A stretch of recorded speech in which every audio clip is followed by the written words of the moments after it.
Every American should feel confident that their deposits will be there if and when they need them. Second, the management of these banks will be fired. If the bank is taken over by FDIC, the people running the bank should not work there anymore. Third, investors in the banks will not be protected. They knowingly took a risk, and when the risk didn't pay off, investors lose their money. That's how capitalism works. And fourth, there are important questions of how these banks got into the circumstance in the first place. We must get the full accounting of what happened and why those responsible can be held accountable.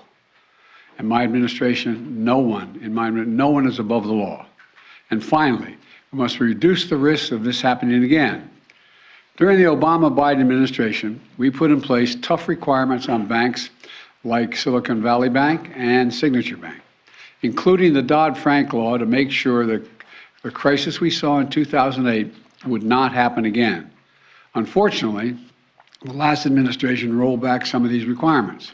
I'm going to ask Congress and the banking regulators to strengthen the rules for banks to make it less likely this kind of bank failure would happen again, and to protect American jobs and small businesses.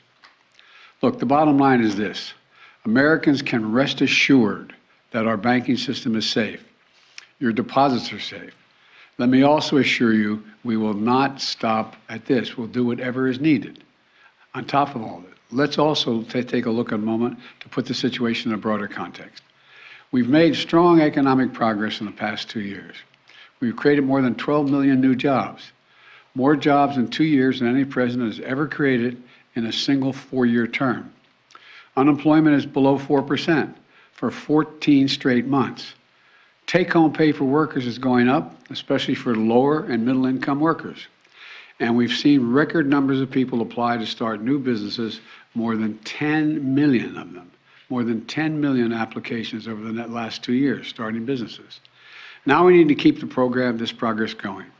That's what swift action that my administration over the past few years is all about. Protecting depositors, protecting the banking system, protecting the economic gains we've made together for the American people. Thank you, God bless you, and may God protect our troops. See you in California. Mr. President, what do you know right now about why this happened? And can you assure Americans that there won't be a ripple effect? Do you expect other banks to fail, Mr. President? Should all depositors be protected at all banks? All right, thank you, everybody. In-town travel pool.